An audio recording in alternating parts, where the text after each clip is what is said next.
예, 반갑습니다. 저는 처음 여기 교회 왔는데 참 분위기가 굉장히 성령 충만한 것 같고, 목사님하고 이제 잠시 담임 목사님 방에서 잠깐 얘기를 나눴는데 편안히 그냥 이렇게 말씀 전하시라고. 그래서 이제 여기 성도님들이 뭐 대부분 한 80% 정도가 불신자였다가 예수 믿고 이렇게 교회로 오신 분들이라고 이렇게 얘기를 해주시고, 좀 이렇게 교회 분위기가 참 좋은 것 같습니다. 그리고 이제 제가 참 느낀 거는 이렇게 교회가 전도와 선교 그리고 또 후대를 양육하고 세우는 그런 방향에 이렇게 맞춰진 교회라 정말 하나님이 참 기뻐하시고 크게 쓰실 거라고 믿습니다. 제가 이제 약 한 달 전에 우리 박혜연 전도사하고 또 이준수 목사한테 좀 연락을 받았어요. 박혜연 전도사는 제가 이제 중국에 있을 때 또 같이 좀 사역도 했고, 또 이준수 목사는 이제 RTS 동기입니다. 그래서 이제 서로 이게 좀 잘 아는 사이인데, 그래서 다민족교회에 와서 좀 말씀 좀 전해달라고 연락이 와서 제가 이번 선교대회를 앞두고 하나님 앞에서 다민족 교회에 가서 무슨 말씀을 전해야 될까 좀 고민도 하고 좀 기도를 했습니다. 근데 이제 제가 얼마 전에 이제 들은 얘기가 뭐 요즘에 RTS 이제 신학교 거기에 신학생들 중에 선교를 지망하는 신학생들이 거의 없다는 얘기를 들었어요. 그래서 참 걱정이 되고 좀 마음이 아프더라고요. 그래서 잠깐 이제 목사님께도 혹시 교회에 선교를 지망하는 아이들이 있느냐 그랬더니 목사님이 7명 정도 지금 아이들이 이제 선교사로 아니면 이제 목사로 이렇게 준비하고 있다고 이제 그러면서 아이들이 이제 꾸준히 계속 이제 훈련 받는다고 그런 말씀을 하시더라고요. 그래서 참 이 교회가 참 정말 올바르게 정말 전도 선교를 위해서 이렇게 쓰임 받는구나 참 이렇게 참 듣고서 기뻤습니다. 지금 이제 한국 교회가 위기라고 하는데 한국 교회가 90년대, 2000년대 이때 굉장히 선교사도 많이 파송하고 선교에 대한 열정이 참 많았어요. 뭐 그때 사실 저도 이제 선교로 헌신했고 이제 선교사로 이제 나갔었는데, 근데 지금은 이제 그런 선교 열정들이 많이 좀 식어든 것 같아요. 그래서 이제 선교사들도 좀 노년화되고 있고, 그리고 이제 차세대 선교사들이 지금 나오지 않는, 그래서 참 우리 한국이 선교 때문에 복받은 나라고 또 앞으로 선교를 위해서 크게 쓰임 받을 나라인데 참 이제 마음이 좀 걱정이 되고 그리고 좀 제가 이런 선교에 대한 마인드를 좀 여러분들한테 전달하는 게 참 필요할 것 같다는 생각이 들었습니다. 뭐 제가 뭐 사역 보고보다도 정말 성경적인 선교 그리고 선교의 사명을 전달하는 것이 중요하다는 그런 하나님의 음성을 들었습니다. 여러분은 선교를 뭐라고 생각하십니까? 사실 이제 선교라는 우리가 쓰는 단어가 중국 한자에서 온 거거든요. 근데 이제 우리는 뭐 그냥 습관적으로 이렇게 쓰고 있지만 이 선교라는 뜻 자체가 뭐냐면은 사실 교를 선전하다 이런 뜻이잖아요. 한자로. 그러니까 불신자들의 눈으로 봤을 땐 그러니까 교를 선전하러 온 사람들이에요. 선교사가. 기독교를 선전하러 온 사람들. 이게 선교사예요. 그런데 사실 성경적인 의미에서는 그게 올바르지 않거든요. 성경적으로는 영어로는 이제 미션이라고 하죠. 미션. 근데 이제 미션이라는 단어가 원래 이제 라틴어에서 미토라는 그 단어에서 나온 거거든요. 미토라는 건 뭐냐? 보내다. 그래서 선교사는 이제 보내심을 받은 자. 이게 선교사인데, 그래서 마태복음 28장 18절에 보면은 너희는 가서 모든 족속으로 제자를 삼고, 여기서 보면 이제 가서 이게 이제 미토라는 그런 뜻입니다. 그리고 이제 마가복음 16장 15절에 보면은 너희는 온 천하에 다니며 만민에게 복음을 전파하라. 그래서 이 사역을 하는 사람이 바로 선교사입니다. 이 사역을 한 사람이. 그래서 하나님은 지금도 구원 사역을 중심으로 전 세계를 움직이고 계십니다. 그래서 하나님의 구원 사역은 이 선교를 통해서 이루어지고 계십니다. 하나님께서 바울을 통해서 아시아에 교회를 세우고 제자들을 세워서 이 복음이 유럽까지 전달되게 되었습니다. 그래서 만약에 그 바울과 이 초대교회 제자들이 복음을 증거하지 않았다면, 그러니까 유럽과 미국은 지금보다도 문명이 훨씬 낙후되고 그리고 타락하고 수많은 저주, 재앙, 전쟁들이 끊이지 않을 거예요. 그렇게 생각하지 않습니까? 그러니까 사실 서구 문명을 우리가 이제 한마디로 기독교 문명이라고 하잖아요. 기독교 문명. 그만큼 이 유럽과 미국에 끼친 영향은 대단하거든요. 그래서 이처럼 이 선교는 사실 역사를 바꾸고 인류의 운명을 바꾸고 한 민족의 운명을 바꾸는 것입니다. 그 대표적인 예가 바로 한국이에요. 한국. 미국 선교사들 그리고 서양의 선교사들이 조선 땅에 와서 우리에게 복음을 전해줬기 때문에 지금 한국이 이렇게 부강한 나라가 됐고, 그리고 전국에 6만 교회가 있고, 그리고 인구 비율로는 전 세계에서 선교사를 가장 많이 파송하는 선교 대국이 되었던 것입니다. 만약에 미국의 선교사님들이 않았다면은 우리 지금 이 대한민국이 어떻게 됐을지 정말 상상이 안 가요. 뭐 공산화 됐거나 아니면 뭐 열강의 식민지가 됐겠죠. 그리고 이렇게 자유롭게 예배 드릴 수가 없었을 거예요. 예. 그래서 뭐 대표적인 선교사 중에 한 명이 이제 언더우드, 이 한 사람 때문에 사실 한국의 운명이 바뀌었어요. 물론 뭐 그 외에도 훌륭한 선교사님들이 많이 오셨었지만 하여튼 이런 선교사 한 명이 이 한 민족의 운명을 바꾸는 그런 중대한 역할을 하고 있는 것입니다. 그래서 지금도 이제 전 세계에 한국 선교사들이 진짜 많아요. 저도 이제 뭐 동남아 국가들 많이 가봤고, 그리고 뭐 아프리카도 가봤고, 그다음에 뭐 파키스탄도 가봤는데, 근데 제가 봤을 때는 제일 이게 선교사를 보낸 많은 나라의 선교사들이 한국 사람인 것 같아요. 한국 사람. 한국 사람들이 진짜 이렇게 선교를 많이 하고 있어요.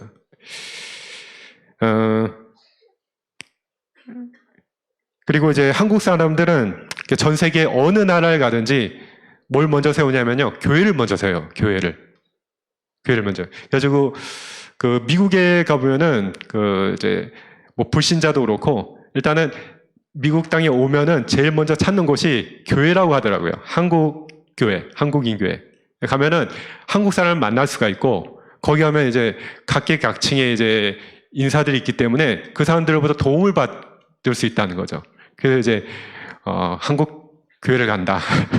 도움을 받으려고. 자, 그게 참 축복이라고 생각해요. 그러니까 유대인들은 어딜 가나 뭘 세우죠? 회당을 세우죠. 회당 중심으로 보여요. 유대인들은 회당. 중국 사람들은 어딜 가나 뭘 하죠? 식당 차려요. 식당. 그리고 이제 사원, 불교 사원, 뭐 도교 사원 이런 거 만들어놔요. 그래서 이 우상을 다 퍼뜨려놔요. 제가 뭐 중국 사람들 이렇게 무시하는 게 아니라 사실 그래요. 사실 제가 이렇게 전 세계 돌아다 보면은 뭐 싱가포르, 뭐 심지어는 캄보디아 이것도 완전 중국 사람들이 다 우상을 퍼뜨려놨어. 그러니까 하나님이 어떤 민족을 축복하시겠어요? 하나님이 한국을 축복하시고 쓰실 수밖에 없어요. 예, 그래도 뭐 한국의 뭐 교회가 위기라고 하지만 그래도 한국이 선교의 주역이고 앞으로 하나님께서 이 전 세계 237개 국가 5천 종족의 복음을 증거하기 위해서 반드시 한국 교회를 쓰실 것입니다. 아멘. 예, 이건 뭐 제 말이 아니라 많은 신학자들이 목사님들이 또 그렇게 얘기하고 있습니다. 하나님의 최대 관심은 만민이 구원받는 것이기 때문에 하나님은 지금도 전도와 선교를 중심으로 세계 역사를 움직이고 계시고 또 우리를 인도하고 계십니다. 요즘에 저는 뭐 전체를 보진 않았는데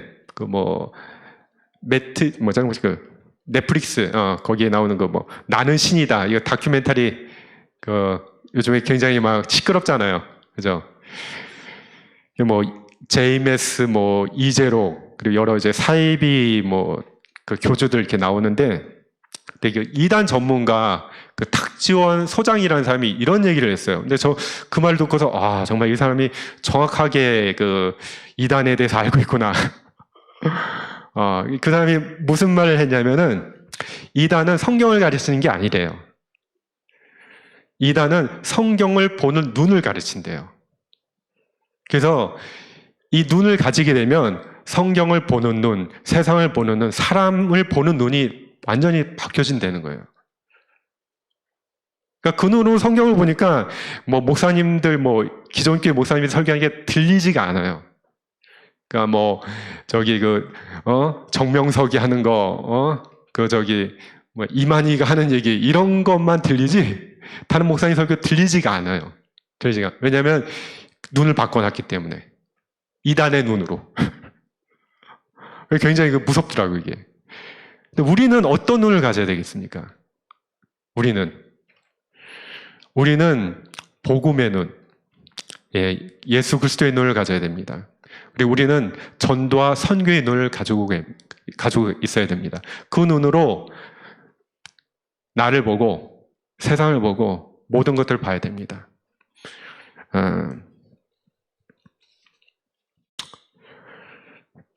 이때 인간의 모든 문제의 원인과 답을 보게 되고 이 답을 가지고 세상을 살릴 수가 있습니다. 아멘. 저는 이제 불신자 가정에서 자라면서 이제 불신자의 6가지 상태를 보고 체험했어요. 제가 고등학교 1학년 때 저희 아버님이 알코올 중독으로 돌아가셨어요. 저는 진짜 술 하면은 아주 진력이 나요, 술. 그러다가 이제 제가 고등학교 2학년 때 교회를 다니고 예수를 믿게 되는데 그때 예수 믿는 게 너무 좋아가지고 정말 전도하고 싶더라고요. 그래서 제가 이제 대학교 입학하자마자 간 곳이 이제 CCC 선교단체인데 거기서 이제 제가 훈련을 받았어요. 그래서 제가 어느 정도 이 CCC에 빠져 있었냐면은 저희 학과 친구들이 저보고 너는 수업 받으러 학교 오는 게 아니라 너는 CC에서 활동하려고 학교 오는 거라고. 그럴 정도로 이렇게 제가 참 이렇게 그런 CC 모임이라든지 전도 훈련 이런 걸 되게 좋아했었어요. 왜냐면 예수 믿고 나니까 이게 너무 좋은 거예요. 그러다가 이제 97년도에 제가 중국 북경으로 이제 단기 선교를 가게 됐어요. 1년 동안. 이제 그 이후로 이제 제가 계속 중국 선교를 하고 있습니다. 그리고 이제 결혼도 사실 이제 중국 선교를 위해서 했어요. 이제 제 아내가 홍콩 사람이에요, 홍콩. 지금 이제 중국 홍콩이죠. 네, 홍콩 사람. 그래서 지금 이제 광저우에 있거든요. 그래서 내일 이제 한국으로 오는데 하나님은 저와 여러분을 하나님의 절대 계획 가운데서 전도와 선교를 위해서 지금도 인도하고 계십니다. 아멘. 예. 그래서 로마서 8장 14절 말씀을 보면은 하나님의 영으로 인도함을 받는 사람은 하나님의 아들이라. 하나님은 지금도 성령으로 하나님의 자녀를 인도하고 계시기 때문에 우리는 하나님의 음성을 잘 들어야 됩니다. 하나님의 음성을. 그래서 저를 이렇게 좀 삶을 돌아보면은, 저희 삶을 돌아보면은 하나님이 나를 이렇게 전도자로, 선교사로 이렇게 만들어 가시는 걸 참 이렇게 깨닫게 돼요. 그래서 이렇게 전도자와의 만남을 주시고, 특별히 저 같은 경우 이제 중국 선교에 관심 있는 사람들, 중국 선교하는 사람들, 이런 사람들 굉장히 많이 만나게 하셨어요. 그래서 이제 제가 중국 선교를 하게 됐고, 또 이렇게 전도자로 이렇게 세우시기 위해서 어쩔 때 이제 고난, 환난, 또 핍박도 허락하시고, 그러면서 이제 저희 옛사람, 뭐 옛성품, 성질, 뭐 죄성 이런 것들 다 이렇게 버리게 하시더라고요. 그래서 저에게 이게 일어나는 모든 일들이 뭐냐면 이제 저를 전도자로, 그리고 올바른 선교사로 이렇게 만들어 가시는 이제 과정이더라고요. 사실 뭐 제가 이제 저의 사역 보고를 하려면은 너무 이제 길 것 같고, 또 여러분도 뭐 저를 잘 알지 못하니까, 이제 뭐 몇 가지만 좀 얘기를 할게요. 제가 이제 2011년부터 중국에서 자료 사역을 했어요. 뭐 기도수첩이라든지 여러 이제 우리 단체의 서적들, 뭐 그리고 뭐 음반들 이런 것들 제가 이렇게 불법인데 만들어가지고 전국에 이제 배포를 했어요. 배포를. 하다가 이제 2016년도에 이게 이제 그 발각이 돼가지고, 그래서 이제 공안에서 이 관련자들 다 막 수색하고 막 잡게 됐어요. 그래서 먼저 이제 다른 지역에 기도첩 받은 사람들, 이런 사람들 막 주소 알아내가지고 찾아다니고 막 그러다가 이제 맨 마지막에 저희가 이제 사역을 하고 있는데 이제 맨 마지막에 저희를 찾아오는 거예요. 저를 찾아왔어요. 그래서 그 2016년도 5월 13일 저녁, 제가 기억하기로 한 12시 정도 됐을 거예요. 저녁 12시. 그랬더니 이제 그때 공안이 저에게 직원이 이제 4명이 있었는데, 그 4명의 집으로 동시에 한 막 거의 뭐 소대급으로 막 20명씩 보내가지고 덮친 거예요. 동시에. 그래가지고 그 소식을 제가 듣고서 제 집에 있었는데 갑자기 이제 우리 교인 한 명이 알려주더라고요. 그 공안들이 왔다고. 그래서 이제 전화를 해가지고 이제 큰일 났다. 그래서 이제 그 전화를 받고 그 직원들한테 다 전화를 해봤어요. 근데 전화가 딱 이게 뭐랄까 뭐 받지도 않고 아예 신호가 없어요. 큰일 났다 진짜. 그래가지고 이제 그 사람들은 다 잡혀가고 수갑 채워가지고 잡혀가고, 저는 이제 그때 어떻게 할 줄 모르겠더라고요. 근데 공안이 저는 잡으러 오질 않았어요. 아마 외국인이라고 그래서 그랬는지 하여튼 저는 잡으러 오지 않았어요. 그래가지고 저는 이제 그때 도저히 뭐 잠도 잘 수도 없고 뭐 그 사람들이 지금 어떻게 되는지도 모르니까 너무 불안해가지고 할 수 있는 게 그 10가지 신앙 발판 그거 있죠? 그걸 갖다가 이제 그때 중국어로 녹음을 한 게 있어요. 녹음을 그 책을 그냥 아예 그냥 다 녹음을 해가지고 그걸 이제 성도들 이제 듣게 하려고 이렇게 만든 게 있는데 그걸 계속 들었어요. 첫 번째가 뭐죠? 절대주권. 하나님의 절대주권. 그거를 반복해서 몇 번을 들었어요. 몇 번을. 그러니까 좀 마음이 좀 이렇게 평안해지더라고요. 뭐 평안하다기보다는 좀 마음이 좀 이렇게 안심이 된다고 해야 되나? 그러고서 이제 결국은 이제 주일날 어떤 지교에서 제가 아침 예배 인도하고 이제 주위의 사람들이 다 저보고 위험하니까 나가라고 빨리 피신하라고. 그러니까 내가 걸리면 나 때문에 다치는 사람들 많으니까 빨리 나가라고. 주위 목사님들도 그러는 거예요. 이제 제가 한 명 잡히면은 그 주위에 또 연관된 사람들이 또 잡히거든. 그러니까 이제 저보고 빨리 나가라. 그래가지고 제가 이제 홍콩을 통해서 이제 한국으로 이렇게 와게 됐는데,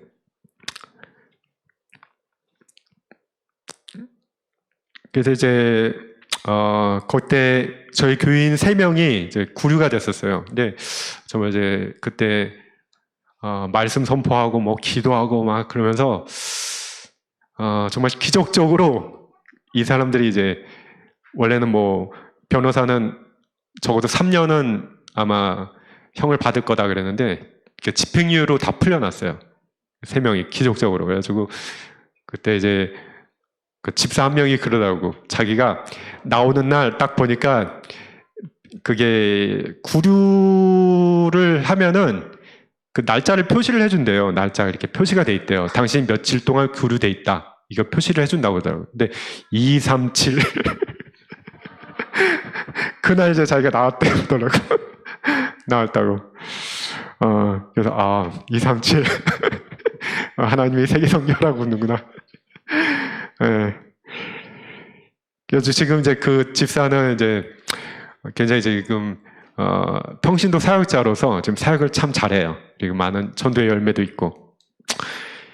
그래서 이제 그 사건이 사실 이제 굉장히 큰 사건이었어가지고 저는 이제 중국에 다시는 좀 못 들어간다. 뭐 어떤 사람들은 한 10년 동안은 들어올 생각하지 마라. 뭐 이런 얘기를 하는 사람도 있고 그런데 하여튼 제가 그걸 계기로 이제 캄보디아를 가게 됐어요. 캄보디아가 이제 대표적인 친중 국가거든요. 그래서 중국 사람들 엄청 많아요, 여기. 그래서 이제 일단은 이제 중국 사람들 대상으로 선교를 하려고 이제 거기 갔고 또 거기 이제 또 많은 또 현지인들과 또 외국인이 있으니까 이제 그 속에서 제가 이제 전도도 하고 했는데 그러다가 제가 2018년도 12월 21일 날 다시 중국에 들어갔어요. 비자가 나와가지고 그러니까 뭐 2년 만에 이제 다시 들어갔죠. 2년 만에. 그래서 이제 그때 중국에 들어가니까 다들 놀래더라고. 아니 어떻게 다시 들어올 수 있냐고. 이제 어쨌든 이제 그렇게 거기서 있다가 2021년 6월 28일 날 이렇게 주일날 예배를 드리는데 그때 이제 주민 중에 하나가 신고를 해가지고 또 공안이 또 왔어요. 와가지고 그때 이제 완전히 현장범이었어요. 내가 이제 설교하고 있는데 들이닥쳐가지고 그래가지고 그때 저하고 그 집 계약한 집사하고 남아가지고 이제 신문을 받았는데 나머지 사람들은 이제 다 그냥 돌려보내고 신문을 받았는데 그 중에 이제 공안 하나가 저한테 이런 얘기를 하더라고요. 당신 그 누구 아냐? 근데 그 자료국 직원 2명이 같이 그때 예배를 드렸었거든요. 근데 이름을 대면서 이 사람들 아냐? 그래서 안다고. 누구냐? 그래서 예전에 같이 일했던 사람들이라고. 당신 말이야 2016년도에 여기 불법 인쇄해가지고 이 사람들 구류소에 가고 당신은 도망간 거 내가 다 안다. 근데 와가지고 또 이 짓 하냐? 당신 중국이 환영 안 한다. 당신 영원히 추방이다. 이 말을 하는데 아주 이제 눈이 진짜 깜깜하더라고요, 진짜. 예. 제가 그 중국 선교를 위해서 얼마나 많은 시간을 준비를 하고 중국에 지금 그때까지 한 20년을 있었는데 이제 다시는 중국에 못 들어온다고 오지 말라고. 그러니까 이제 눈이 깜깜하더라고요. 깜깜하더라고요. 그러고 나서 이제 그 집사하고 저하고 둘이만 딱 남게 됐어요. 그래서 오후 한 3시쯤 됐는데 공안에 이제 다 가고 남게 되는데 제가 이제 기도하자. 그래가지고 이제 무릎 꿇고서 로마서 8장 28절 하나님을 사랑하는 자, 그 뜻대로 부르심을 입은 자들에게는 모든 것이 합력하여 선을 이루느니라. 이 말씀을 우리가 붙잡고 기도하자고. 분명히 하나님께서 더 좋은 계획이 있을 것이다. 더 큰 계획이 있을 것이다. 그래서 이제 함께 이제 하나님께 감사하고 이제 기도하고 이제 저는 이제 돌아왔어요. 그랬더니 그 사모가 계속 기도하고 있더라고요. 집에 기도하고 있더니 하는 말이 저기 파키스탄 그 형제들 거기 사역자들한테 다 얘기했다고 기도 부탁했다고 그러면서 하나님이 이제 선교에 더 큰 문을 여실 거라고 그런 얘기를 저한테 해주더라고요. 근데 그러고 나서 이제 한 30분 정도 있었나 그랬더니 또 파출소에서 연락이 왔어요. 그래서 파출소에 오라고. 그래가지고 이제 파출소에 가서 이제 기다리는데 그 경찰들이 저 일로 인해서 이제 회의를 하더라고요. 회의를 하더니 나와가지고 이제 저를 부르더니 하는 말이 우리가 회의를 해봤는데 당신이 보니까 현지인 부인이 있고 그래서 우리가 좀 당신을 좀 편의를 봐주겠다, 도와주겠다 이런 얘기를 하더라고요. 그러면서 뭐 여기에 남고 싶냐, 이제 중국에 있고 싶냐. 그래서 저는 이제 나는 중국 사람들 너무 사랑한다. 나 여기 있어야 된다. 그랬더니 뭐 자기들이 한 3가지 방안이 있는데 하나는 그냥 당신 여기 계속 있게 하는 거, 하나는 뭐 나중에 이제 비자 갱신할 때 공항국 와서 이제 검사 받고 갱신하게 하는 방법, 그 다음에 하나는 일단 당신 나가고 다시 들어오게 하는 방법, 뭐 이런 3가지를 얘기를 하더라고요. 뭐 자기들이 아직 뭐 상부에 얘기를 안 해서 아직 결정을 못했다고. 그래서 이제 하여튼 그렇게 해서 이제 결국은 이제 뭐 한 달 정도 중국에 있다가 이제 중국 공안에서 이제 나가라고 해가지고 이제 나왔어요. 나오고 지금 아직 이제 못 들어가고 있는 상황인데 이제 금요일 날 제가 이제 비자를 다시 신청을 했어요. 그래서 한 20일 정도 있으면 아마 그 결과가 나올 거예요. 저는 사실 이제 이런 모든 것들이 사실은 하나님의 절대 주권 속에서 전도자로 그리고 올바른 선교사로 하나님께서 세우시는 과정이라고 저는 믿어요. 그래서 그때 이제 제가 거기에 있는 사람들한테도 공안이, 경찰이 사실은 하나님의 종이다. 하나님의 종. 하나님이 그 사람들 통해서 하나님의 뜻을 이루시는 것이다. 아멘? 그래서 이제 제가 뭐 추방되는 것도 한국에 나오는 것도 하나님이 중요한 계획이 있을 것이다. 그래서 제가 이제 중국에 나오게 되는데 그때 왜 하나님이 중국에 나오게 하셨을까 또. 근데 그 전에 이제 그 파키스탄의 그 사역자들이 저희 보고 좀 빨리 좀 파키스탄에 와달라고. 근데 그때는 이제 코로나 기간이라 절대 나갈 수가 없었어요. 그때는 뭐 항공편도 거의 없고 중국에서 그때 뭐 2020년도, 2021년도 이때니까. 그래서 이제 계속 이제 핑계를 댔었어요. 아유, 어떻게 가냐, 이게 말이 되냐, 우리가 어떻게 나가냐, 거기. 뭐, 가까운 곳도 아니고. 그리고 또 뭐 격리도 뭐 2주, 3주 막 시키잖아요, 중국에서는. 그래서 뭐 생각도 안 하고 있었는데, 어쨌든 이제 한국에 오게 되니까, 하나님이 이제 파키스탄 가라고 하는구나. 내가 이제 뭐 맨날 중국만 볼 게 아니라 이제는 237 그래서 이 전 세계 정말 복음 필요한 현장에 하나님이 가라고 하시는구나. 그래서 제가 그때 하나님의 음성을 듣고 제가 그때 저 사모하고 이제 같이 11월 달에 이제 파키스탄을 가게 됐어요. 그래서 한 3주 정도 거기서 이제 사역을 하게 되는데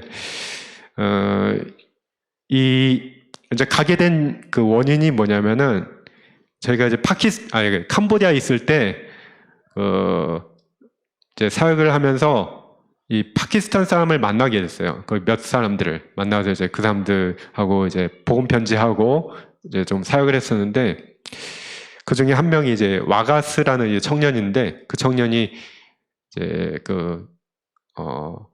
코로나 올 때 이제 어렵고 힘드니까 이제 본국으로 돌아갔어요. 파키스탄 돌아갔어요. 그래서 이제 그 형제의 원래 꿈이 그 기독교 학교를 세우는 거거든요. 그 비전이. 거기는 정말 이렇게 가난하고 돈이 없어서 학교 못 다니는 사람들이 많아요. 그런 아이들이 많고, 또 거기는 그 학교를 다니더라도 다 무슬림 교육을 받아요. 그 나라 자체가 그냥 무슬림 국가이기 때문에, 그러니까는 무슬림 사상을 다 이렇게 받게 돼요.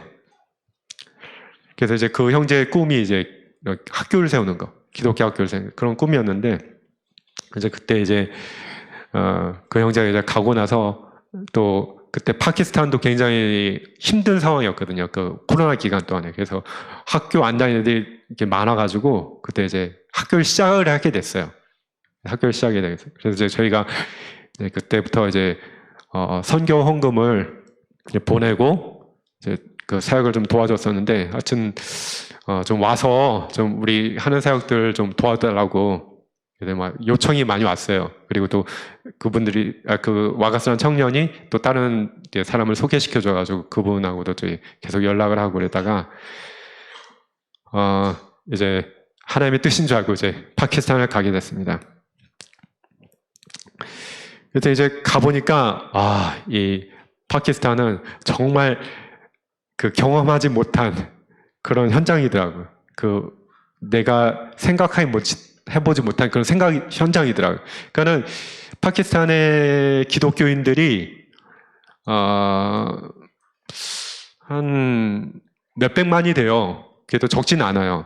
적지는 않은데, 근데 보니까 이 사람들이 다 그냥 무슬림 문화 속에 살아요. 무슬림 문화 속의 교회. 이해가 가는지 모르시겠는데, 그 사람들은 삶의 방식이 거의 무슬림과 똑같아요. 그러니까 이거 머리에 이거 뭐죠? 히잡 같은 거, 히잡, 스카프 같은 거 이거 두르고 예배 드리고 겉으로 보면 똑같아.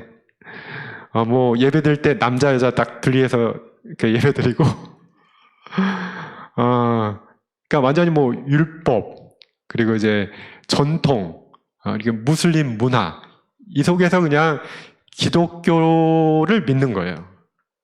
그러니까 너무 보니까 이 사람들이 정말 쓸데없는 거에 잡혀 있어.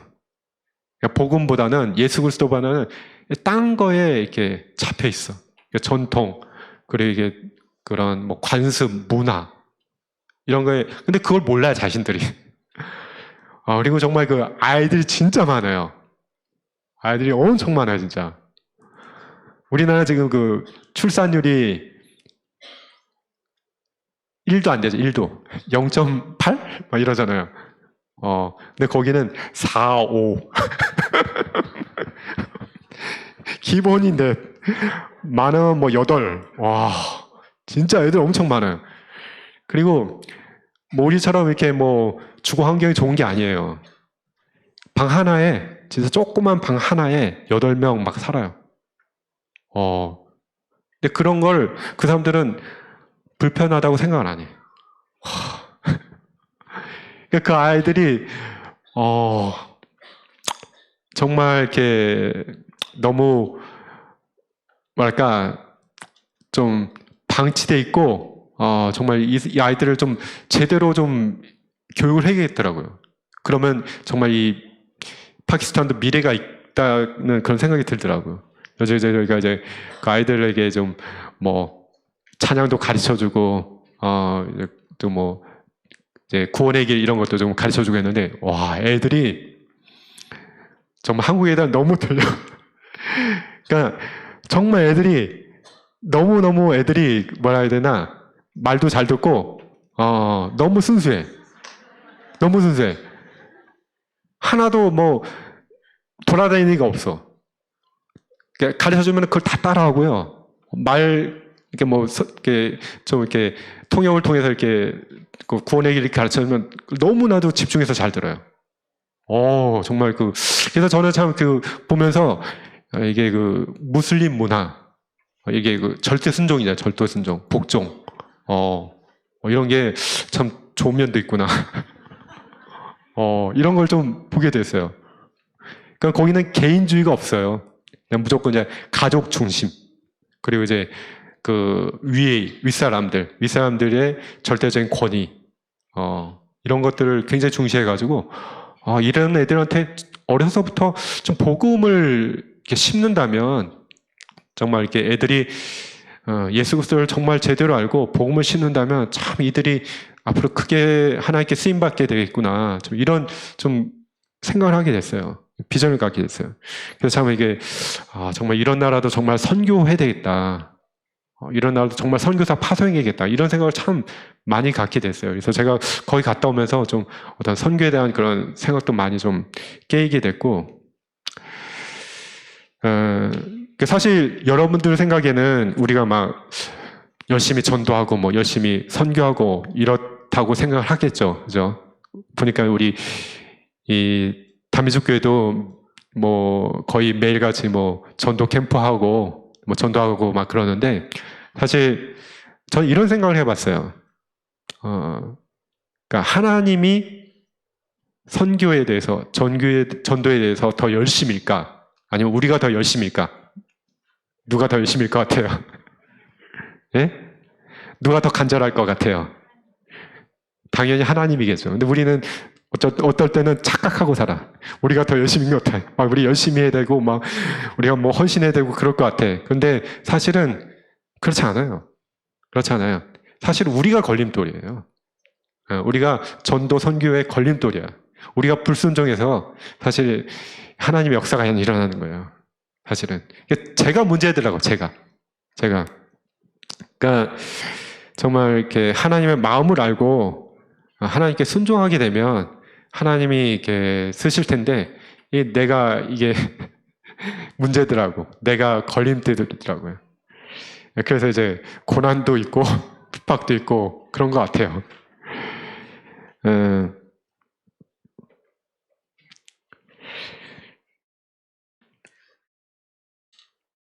그래서 저는 이제 지금 뭐 한국에 추방이 돼가지고 지금 이제 한 2년 정도 지금 있는데, 오히려 제가 없을 때부터 지금 교회가 더 좀 제자들도 많이 세워지고 또 새신자도 많이 오고 더 이렇게 성도들 많이 늘어났어요.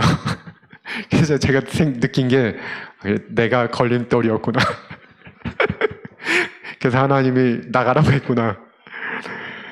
그러니까 사실 우리가 정말 하나님의 마음에 합한 자가 되고 순종만 하면은 하나님이 친히 역사하세요. 아멘. 예.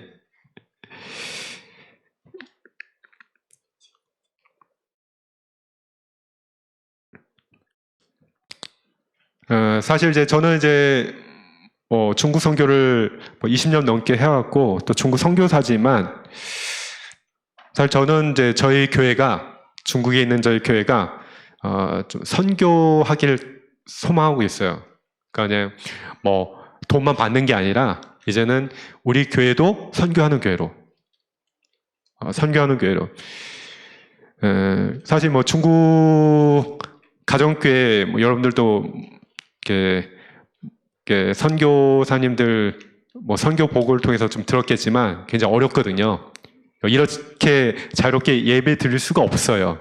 중국에서는 이제 뭐 아파트 뭐 이렇게 빌려가지고 몰래 예배 드리고 뭐 찬양도 이렇게 크게 못하고, 그리고 또 이렇게 자유롭게 우리가 전도나 이렇게 예배를 못 드리기 때문에 사람들이 교회 오는 것도 쉽지 않아요. 사실 쉽지 않아요.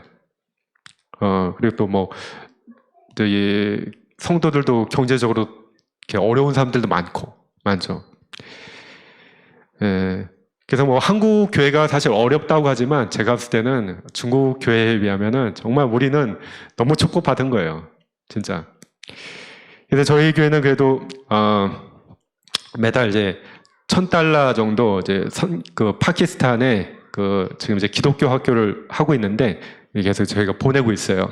그래서 저번에도 중고차도 이제 하나 사주고, 그리고 이제 저희가 이제 7년 전에 제가 탄자니아를 한번 갔었거든요. 그 최웅석 선교사님이 있는데 그분이 이제 하도 오라고 하셔가지고 그때 이제 한번 갔었는데, 갔다 오고 나서 거기 이제 그 아이들 있잖아요.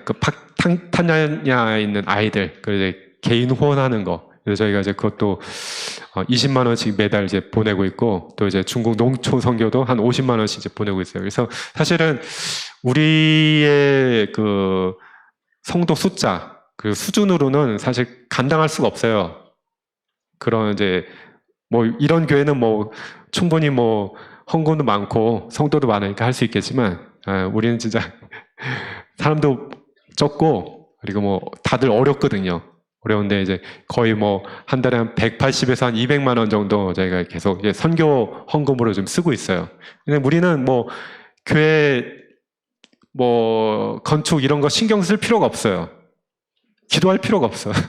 세울 수가 없으니까.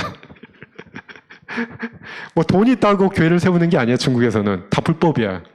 불법이잖아요. 이거는 그냥 몰래 조용히 예배 드리고 말씀 듣고 이러면 되는 거예요. 그러니까 이제 저희는 뭐 건축 이런 걸 생각을 안 해요. 아예. 그래서 이제 헌금 나온 거 다 이제 뭐 선교 헌금하고, 그리고 이제 교육자들 좀 사례비 주고 이렇게 좀 쓰고 있습니다. 그래서 제가 좀 한국 교회들 이렇게 돌아다 보면은 참 저 개인적으로는 어떤 면에서 마음이 안타까울 때가 있어요. 그러니까 뭐 전도 선교 말은 하는데 일평생 한 선교사도 후원 못하는 교회들이 정말 너무 많아요. 파송은 뭐 고사하고 한 선교사도 이렇게 정기적으로 매달 뭐 몇십만 원이라도 후원하는 교회가 많지가 않아요. 많지가 않아요. 저 그거는 정말 하나님 앞에 부끄러운 일이라고 생각합니다. 대부분 이제 한국 교회가 이렇게 선교를 어떻게 생각하냐면요, 뭐 이게 다민족 교회는 아니라고 저는 생각하는데 구제 정도로 생각해요. 구제, 구제 사역. 그래서 이제 뭐 선교헌금을 어떻게 생각하냐면은 선교사 생활비 정도 생각을 해요.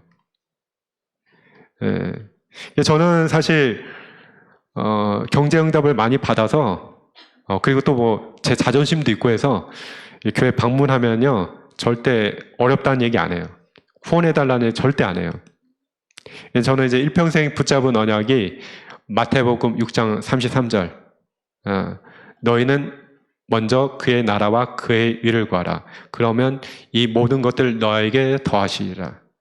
저는 그거를 일평생 언약으로 잡고 지금까지 하나님이 그 언약을 성취시켜 주시고 있으세요. 이제 제가 이제 오히려 뭐 선교를 위해서 또 구제를 위해서 제가 헌금하면 진짜 이렇게 하나님이 배로 채우시는 것들을 정말 많이 체험했어요. 저는 진짜 많이 체험했어요. 그런 것들을. 그래서 제가 이제 좀 여러분들에게만 오늘 특별히 그냥 얘기하는 건데, 전 다른 교회에서는 이런 얘기 안 했어요.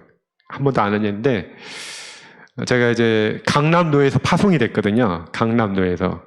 그래서 저는 이제 파송 교회는 없고 이제 그 노예에서 파송이 됐어요. 그래서 이제 그 강남노에 저를 아끼시는 이제 좀 원로 목사님이 계세요. 저하고 이제 자주 연락도 하시고 이렇게 도와주려고 하시는데, 저보고 하는 말이 뭐냐면은 노예 때 선교 보고할 때 이게 어렵다고 해라, 힘들다고 해라. 그래야지 노예 목사님들이 너 이제 도와준다고. 절대 너 뭐 저기 아프리카 뭐 선교 간다, 뭐 파키스탄 선교 간다 이런 말 절대 하지 말라고. 왜냐면은 그런 말 하면은 저기 이 선교사 돈 많으니까 뭐 파키스탄도 선교 가고. 그러니까 이제 후원비 줄여야겠다. 제가 실제로 2016년도에 이렇게 한국에 이제 오게 돼가지고, 그때 이제 저희 아들도 그때 이제 초등학교 6학년이었는데 중국에서 이제 학교를 다니다가 이제 한국에 오게 됐어요. 아빠가 이제 한국에 있으니까 거기서 학교를 다닐 수가 없어서 이제 같이 왔는데, 그때 이제 RLS를 들어갔거든요. RLS를 이제 들어갔는데, 그때 이제 중학교 1학년인데, 그때 이제 최웅석 선교사님이, 탄자니 선교사님이 이제 한국에 있는 기간 동안에 이제 좀 탄자니 한번 와봐라. 여기 중국 사람들도 많다. 그래서 이제 저보고 이제 몇 번을 얘기를 하시더라고요. 그래서 저도 이제 뭐 한번 좀 가보고 싶어가지고 이제 갔어요. 갔다가 한 2주 있다가 이제 왔는데, 오고 나니까 이제 선교비가 원래 이제 100만 원에서 50만 원으로 줄어버렸어. 그래가지고 이제 저는 이제 아들을 이제 RS 이제 보내니까 뭐 학비도 많이 들어가고 오히려 더 돈이 필요할 텐데, 이제 탄자니아 갔다고 이 선교사 돈이 많은가 보다. 그래가지고 참 황당하더라고요. 황당해요. 그래서 내가 아니 뭐 탄자니아 뭐 놀러 간 것도 아니고 내가 그래도 좀 선교를 하려고 갔는데 뭐 비행기 값은 안 대주더라도 오히려 그냥 선교비를 반으로 줄여버렸어요. 그래가지고 참 마음이 좀 뭐라고 해야 되나, 참 답답하더라고요, 진짜. 이런 그 마인드를 가지고, 이런 마음을 가지고 무슨 세계 선교를 할까? 그리고 무슨 경제 축복을 받을까? 오히려 선교하겠다면은 좀 더 이제 뭐 차비라도 쓰라고 좀 도와주고 지원을 해줘야 될 텐데, 오히려 선교를 반으로 줄이는 거 보고 이게 우리 목사님들 수준이구나. 참 마음이 좀 이렇게 답답하더라고요. 이제 참 보면서 이게 선교사들을 참 뭐 한마디로 이제 뭐랄까 이제 어려우니까 이제 도와주고 이제 구제하는 이런 식으로 생각을 하시더라고요.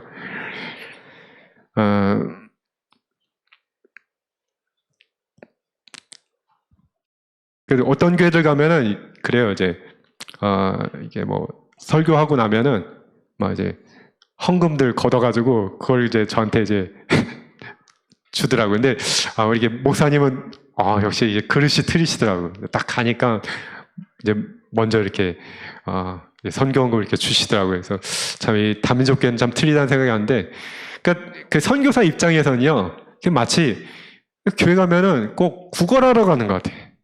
기분이 있잖아요. 그러니까 사실은 이 선교라는 것은 하나님의 절대 사명이거든요. 예.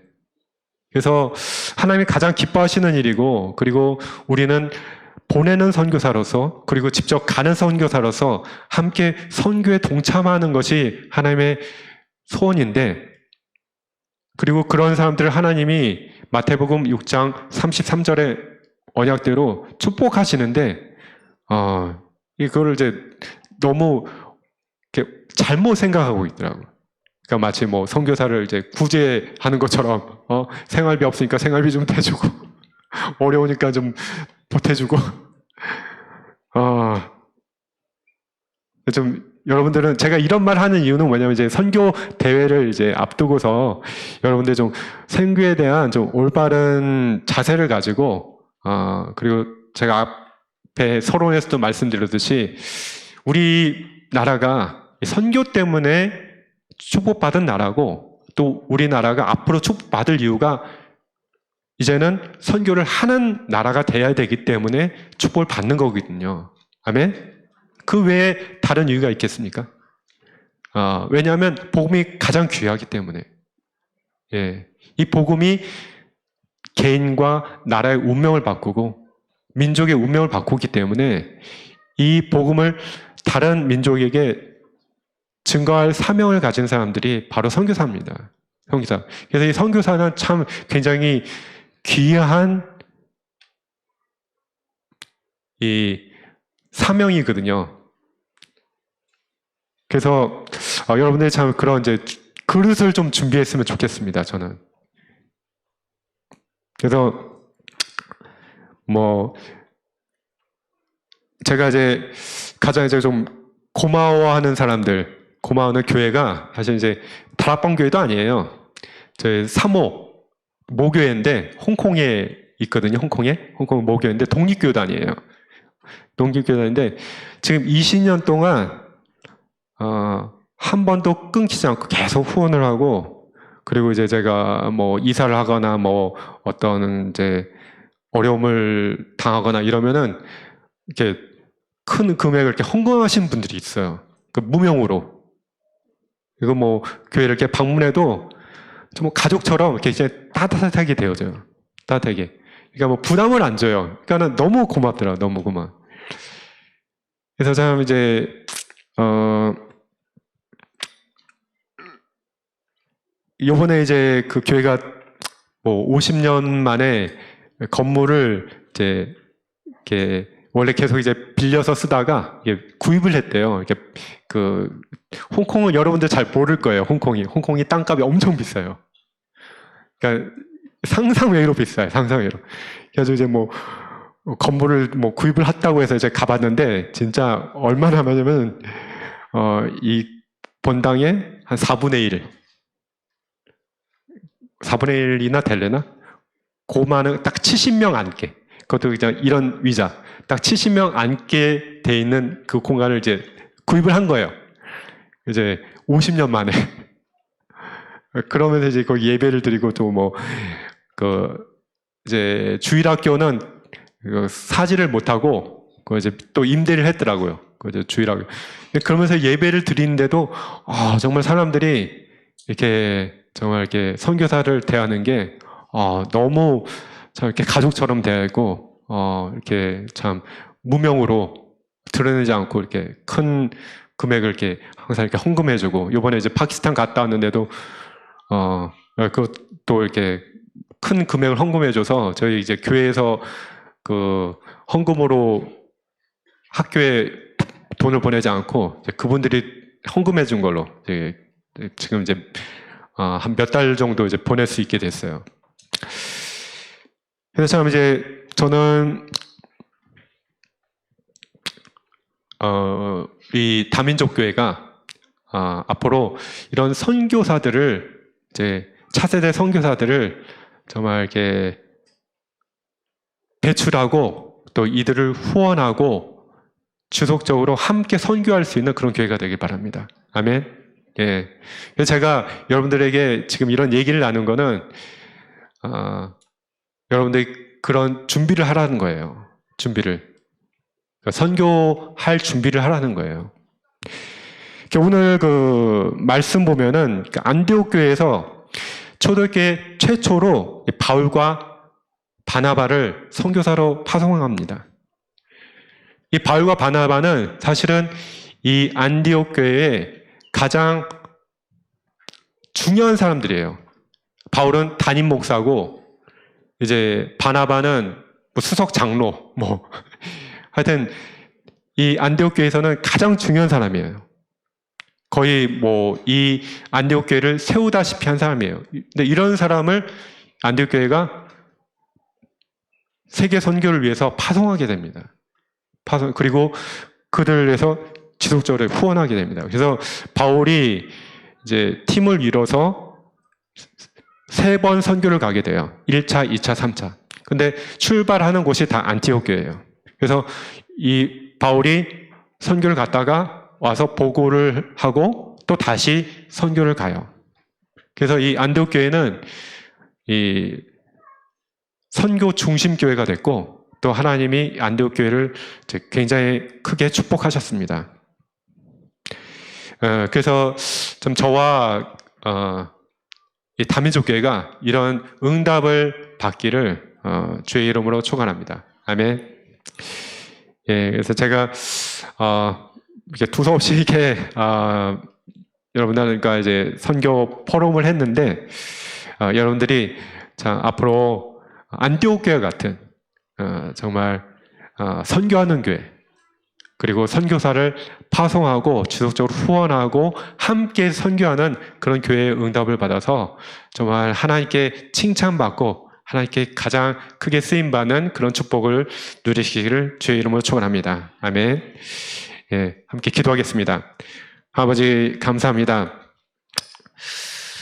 우리에게 선교사들을 통해서 복음을 전해주시고 우리 민족이 하나님의 큰 축복을 받아서 이제는 전 세계에 복음을 증거할 수 있는 그런 축복된 나라로 세워주시니 감사합니다. 주님, 우리가 이 받은 복음을 정말 복음이 없어서 흑암 가운데 멸망하고 있는 237, 5천 종족에게 증거할 수 있는 그런 은혜를 허락하여 주옵소서. 주님, 우리 다민족 교회가 이제 앞으로 차세대 선교사를 세우고 또 이들을 파송하고 또 함께 선교하여서 안디옥 교회가 누렸던 선교의 중심 교회가 될 수 있도록 주님께서 역사하여 주옵소서. 이것이 바로 하나님이 가장 기뻐하시고 하나님이 원하시는 일이라 믿습니다. 하나님, 이 일을 위해서 우리 모든 다민족 교회 성도님들이 목사님을 중심으로 하나 될 수 있도록 하시고 이를 위해서 하나님께서 영육 간에 또 경제적인 축복을 허락하여 주옵소서. 감사드리며 예수님의 이름으로 기도합니다. 아멘.